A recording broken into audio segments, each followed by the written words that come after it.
എൻ്റെ വാക്കുകളെ കേൾക്കുന്ന പ്രിയ സഹോദര സഹോദരി,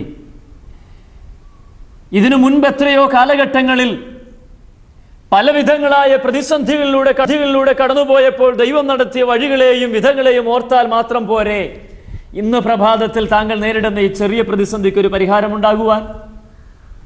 അവൻ എത്ര അത്ഭുതകരമായ എന്നെയും നിങ്ങളെയും നടത്തുന്നത്. കരയുന്ന കാക്കക്കുഞ്ഞുങ്ങൾക്ക് അതതിൻ്റെ ആഹാരം നൽകുന്നവൻ. നാളെയെ ഓർത്ത് വിചാരപ്പെടേണ്ട, നാളത്തെ ദിവസം അതിനെ ചൊല്ലി വിചാരപ്പെട്ടുകൊള്ളുമെന്ന് പറഞ്ഞ കർത്താവ് അന്നത്തേക്കുള്ള ഭാരം അതാത് ദിവസം ഓരോരുത്തരും മതി.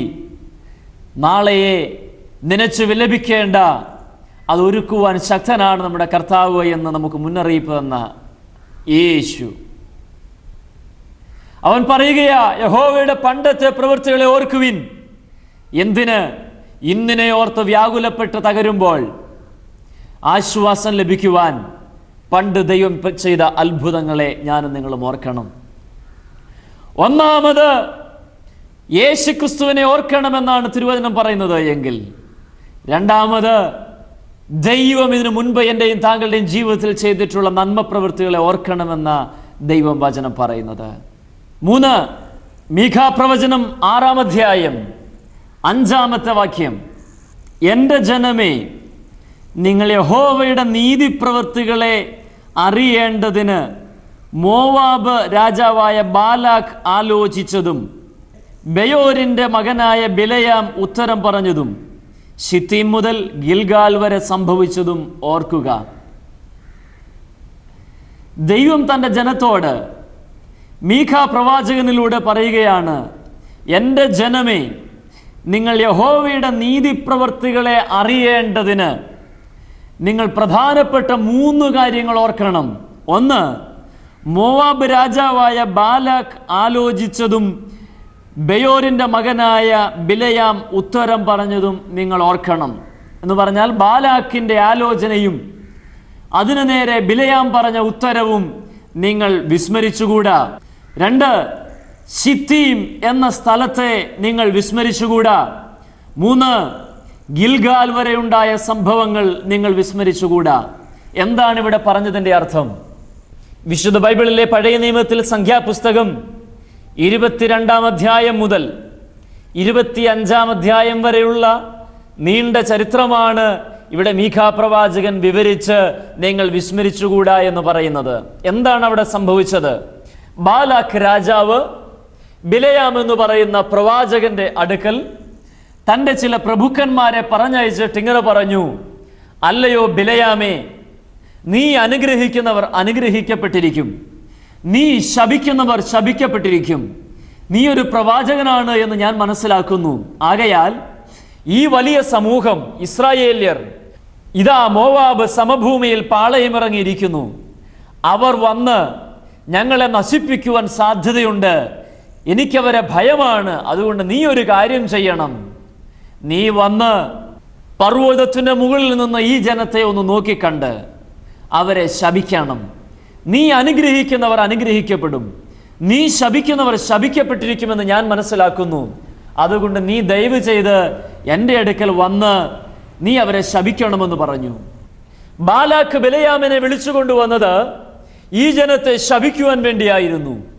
പക്ഷേ ശപിക്കുവാൻ വേണ്ടി വന്ന ബിലയാം ഈ ജനത്തെ കണ്ടപ്പോൾ ദൈവത്തിൻ്റെ ആത്മാവിനാൽ നിവേശിതനായി തനിക്ക് ശാപവാക്കുകൾ ഉച്ചരിക്കുവാൻ കഴിയാതെ താൻ അവരെ അനുഗ്രഹിച്ചു പറയുകയാണ്, എനിക്കവരെ അനുഗ്രഹിപ്പാൻ കൽപ്പന കിട്ടിയിരിക്കുന്നു. അതിൻ്റെ കൂടെ താൻ ഇങ്ങനെ പറയുകയാ, ദൈവം അനുഗ്രഹിച്ചവനെ എനിക്ക് എങ്ങനെ ശപിക്കുവാൻ കഴിയും? ഇവൻ ദൈവത്താൽ അനുഗ്രഹീതനായിരിക്കുന്നു. ആഭിചാരം യാക്കോബിന് പറ്റുകയില്ല, ലക്ഷണവിദ്യ ഇസ്രായേലിന് ഏൽക്കയില്ല എന്ന് ഈ പ്രവാചകൻ തന്നെ കൂലി കൊടുത്ത് നിർബന്ധിച്ചു കൊണ്ടുവന്ന ബാലാഖ് രാജാവിൻ്റെ മുൻപിൽ വെച്ച് പ്രവചിക്കുകയാ. ഇസ്രായേൽ ജനത്തോട് മീഖാ പ്രവാചകൻ പറയുകയാണ്, എൻ്റെ ജനമേ, നിങ്ങൾ പിറകോട്ട് തിരിഞ്ഞ് ഓർക്കേണ്ട ഒരു കാര്യമുണ്ട്.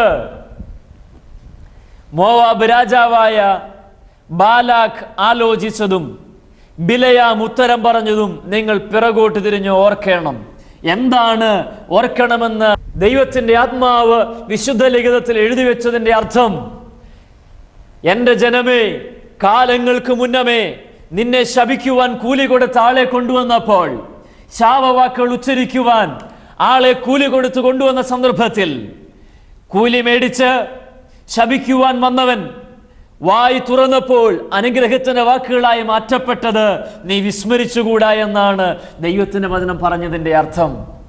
എൻ്റെ വാക്കുകളെ ഈ പ്രഭാതത്തിൽ കേൾക്കുന്ന പ്രിയമുള്ളവരെ, ശപിക്കുവാൻ ദുഷ്ടനായ പിശാച് ആളെ കൊണ്ടുവന്നപ്പോൾ ആഭിചാരം യാക്കോബിന് പറ്റുകയില്ല, ലക്ഷണവിദ്യ ഇസ്രായേലിന് ഏൽക്കുകയില്ല എന്നുള്ള ദൈവത്തിന്റെ വചനം ഒരു മറ പോലെ നിന്ന് ആഭിചാരത്തിനും ലക്ഷണവിദ്യയ്ക്കും ഒന്നും ഏൽക്കാൻ കഴിയാത്തൊരു ഷീൽഡായി നിന്നെ ചുറ്റി പരിപാലിച്ച ദൈവത്തിന്റെ കരം മറന്നുപോകരുതെന്നാണ് ഈ വാക്കിന്റെ അർത്ഥം. ഒരുപക്ഷെ സ്നേഹിത, താങ്കളുടെ ബിസിനസ് മുടക്കുവാൻ, താങ്കളുടെ വളർച്ചയിൽ അസൂയാലുക്കളായവർ താങ്കളെ തകർത്ത് കളയുവാൻ പല വിധത്തിലുള്ള പൈശാചികമായ പരിപാടികൾ താങ്കൾക്കെതിരെ ചെയ്തു വിടുന്നുണ്ടാകാം. പക്ഷേ വിശുദ്ധിയോടെ വേർപാടോടെ നിൽക്കുന്ന ഒരു ദൈവ പൈതലിനെ തൊടുവാൻ ആഭിചാരത്തിനോ ലക്ഷണവിദ്യയ്ക്കോ മന്ത്രവാദത്തിനോ പൈശാചികമായ ഒരു പരിപാടിക്കോ കഴിയുകയില്ല എന്നുള്ള സത്യം നീ മറന്നുപോകരുതെന്ന ദൈവത്തിന്റെ വചനം പറയുന്നത്. ഞാൻ ആ വാക്ക് ഒരിക്കൽ കൂടി ആവർത്തിച്ചു പറയാം. വിശുദ്ധ ബൈബിളിൽ സംഖ്യാപുസ്തകം 23-ാം അധ്യായം 23-ാമത്തെ വാക്യം ഓർത്തിരിക്കാൻ എളുപ്പമാ. സംഖ്യാപുസ്തകം 23-ാം അധ്യായം 23-ാമത്തെ വാക്യം, ആഭിചാരം യാക്കോബിന് പറ്റുകയില്ല, ലക്ഷണവിദ്യ ഇസ്രായേലിനോട് ഫലിക്കുകയുമില്ല. പ്രതികൂലങ്ങളെ അനുകൂലമാക്കി മാറ്റുന്ന, ശാപത്തെ അനുഗ്രഹമാക്കി മാറ്റുന്ന ദൈവത്തിന്റെ കരം മറന്നുപോകരുതെന്ന് ഇന്ന് പ്രഭാതത്തിൽ ദൈവത്തിന്റെ പരിശുദ്ധാത്മാവ് ഈ വചനപ്രഭാഷണത്തിലൂടെ താങ്കളോട് ബുദ്ധി ഉപദേശിക്കുകയാ. കുറച്ചുകൂടെ പുതിയ നിയമ ഭാഷയിൽ പറഞ്ഞാൽ, വിശുദ്ധിയോടും വേർപാടോടും കൂടെ ജീവിക്കുന്ന ഒരു ദൈവ പൈതലിന് ആഭിചാരം ഏൽക്കുകയില്ല. വിശുദ്ധിക്കും വേർപാടിനും കേടുവരുത്തിയോ ആഭിചാരം ഏൽക്കുകയില്ല എന്ന് പറഞ്ഞിട്ട് ഉപകാരമില്ല. പക്ഷേ യേശു ക്രിസ്തുവിന്റെ രക്തത്താൽ വീണ്ടെടുക്കപ്പെട്ട ഒരു ദൈവ പൈതലാണ് താങ്കളെങ്കിൽ, യേശുവിൽ വിശ്വസിച്ച് പാപത്തെ എന്നേക്കുമായി ഉപേക്ഷിച്ച് ഒരു പുതിയ ജനനം പ്രാപിച്ച വ്യക്തിത്വമാണ് താങ്കളെങ്കിൽ, ആഭിചാരം താങ്കൾക്ക് ഏൽക്കയില്ല എന്ന് ദൈവത്തിന്റെ വചനം വളരെ തെളിവായി നമുക്ക് വിവരിച്ചു നൽകുകയാ. ഞാൻ വേഗത്തിൽ മുൻപോട്ട് പോകട്ടെ. മീഖാ പ്രവാചകൻ പറയുന്ന അടുത്ത കാര്യം, ശിത്തീം മുതൽ ഗിൽഗാൽ വരെ സംഭവിച്ച കാര്യങ്ങൾ നിങ്ങൾ മറന്നുപോകരുത് എന്നാണ്. എന്താണ് ശിത്തീം മുതൽ ഗിൽഗാൽ വരെ സംഭവിച്ച കാര്യങ്ങൾ? ശിത്തീമിനെ കുറിച്ച് നോക്കിയാൽ നാം ആ ഭാഗത്ത് കാണുന്നത് ഇങ്ങനെയാണ്. യോശുവയുടെ പുസ്തകം 2-ാം അധ്യായം 1-ാമത്തെ വാക്യത്തിലും 3-ാം അധ്യായം 1-ാമത്തെ വാക്യത്തിലും ശിത്തീം എന്ന സ്ഥലം നമുക്ക് കാണാൻ കഴിയും. യോശുവ ദേശം ഉറ്റുനോക്കുവാൻ രണ്ടുപേരെ അയക്കുന്നത് ശിത്തീമിൽ വെച്ചാണ്. യോർദാൻ നദി വിഭജിച്ച് യോർദാൻ അക്കരെ കയറുവാൻ വേണ്ടി ഇസ്രായേൽ ജനം പുറപ്പെടുന്നത് ശിത്തീമിൽ വെച്ചാണ്. യോശുവയുടെ പുസ്തകം 2-ാം അധ്യായം 3-ാം അധ്യായങ്ങളൊക്കെ വായിക്കുമ്പോൾ നമുക്ക് ഈ കാര്യം ബോധ്യപ്പെടും. എന്നാൽ ശിത്തീം മുതൽ ഗിൽഗാൽ വരെ സംഭവിച്ചത് നിങ്ങൾ മറന്നു കളയരുത് എന്ന് ദൈവത്തിന്റെ വചനം പറയുമ്പോൾ ഇത് രണ്ടുമല്ല അവിടെ ഉദ്ദേശിച്ചിട്ടുള്ളത്. നാം ആദ്യം വായിച്ചു വന്ന സംഖ്യാപുസ്തകം 23 മുതലുള്ള അധ്യായങ്ങൾ വായിക്കുമ്പോൾ അവിടെ 25-ാം അധ്യായത്തിന്റെ ആരംഭവാക്യങ്ങളിൽ പറഞ്ഞിട്ടുള്ള കാര്യങ്ങളത്രേ അവിടെ ഉദ്ദേശിച്ചിട്ടുള്ളത്. എന്താണ് സംഖ്യാപുസ്തകം 25-ാം അധ്യായം ആദ്യവാക്യങ്ങളിൽ പറയുന്നത്? തൊട്ടു മുൻപ്, ഇതാ തനിച്ചു പാർക്കുന്ന ഒരു ജനം, ജാതികളുടെ കൂട്ടത്തിൽ അവർ എണ്ണപ്പെടുന്നതുമില്ല, ആഭിചാരം യാക്കോബിന് പറ്റുകയില്ല, ലക്ഷണവിദ്യ ഇസ്രായേലിന് ഏൽക്കുകയുമില്ല, അവർ വിശുദ്ധിക്കും വേർപാടിനും വേണ്ടി നിൽക്കുന്നവരാണ് എന്ന് തെളിവായി പറഞ്ഞ പ്രവാചകനും പ്രവാചക വാക്യങ്ങളും നിലനിൽക്കെ തന്നെ 25-ാം അധ്യായം 1-ാമത്തെ വാക്യത്തിൽ ഇസ്രായേൽ ശിത്തീമിൽ പാർക്കുമ്പോൾ ജനം മോവാബ്യ സ്ത്രീകളുമായി പരസംഗം തുടങ്ങി.